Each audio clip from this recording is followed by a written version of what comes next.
தேவரை பார்த்தார். கூட இருந்த நாணனும் குடுமி தேவரை பார்த்தான்.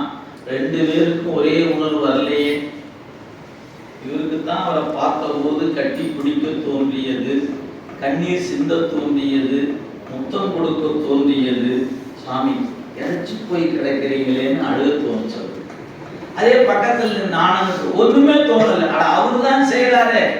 யாராவது ஒருத்தவங்க போனாங்க, சாமி திருவேணி கட்டி பிடிச்சாங்க, சேர்த்து கொஞ்சம் கூட நானும் கொஞ்சம் சாமி பிடிச்சிக்கிறேன் அப்படின்னா பார்த்து அவர் செய்ததை பார்த்தாலும் செய்திருக்கணுமா? தோணலையே அவனுக்கு.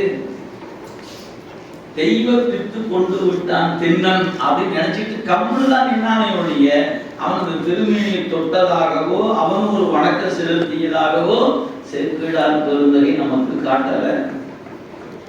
என்னமோ பண்ணிக்கிட்டு இருக்கிறாரு அப்படின்னு மட்டும்தான் பார்த்தான். பக்கத்துல நிக்கிறான். நினைத்து பாருங்க. அப்ப என்ன காரணம்? இவருக்கு முன்பு செய்த தவம் வேலை செய்தது, அவனுக்கு அந்த தவம் இல்லை.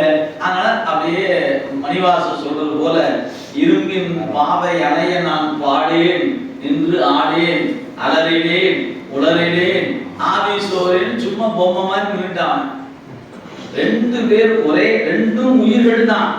ரெண்டு உயிரும் ஒரே பெருமானத்தான் பார்க்கிறாங்க. ஆனா பார்ப்பவருடைய உள்ளத்தில் இருவருக்கும் ஏற்பட்ட உணர்வு வேறுபாடுகள் வேறு வேறாகத்தானே இருந்தது.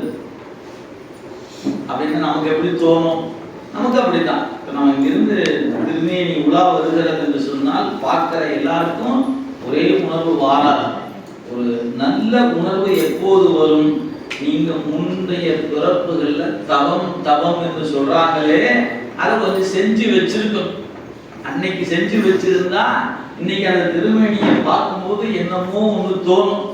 ஒருவேளை நம்ம அப்படி ஒன்றும் பண்ணலைன்னு சொன்னா, இதெல்லாம் எதுக்கியா பண்ணிக்கிட்டு செலவு பண்ணிக்கிட்டு யாரு கேட்டாங்களே எல்லாம் இப்படி போனா எல்லாம் சரியா போயிருமா என்ன அப்படின்னு வேற வகையான கேள்விகளும். ஏன்னா அவங்க அறிவு ஜீவிகள் அப்படின்னு நினைச்சுட்டு ஏதோ ஒரு கேள்வி கேட்டுக்கிட்டு அவங்க பார்வை எப்படி இருக்கு? இதுதான் உயிரினுடைய தன்மையை.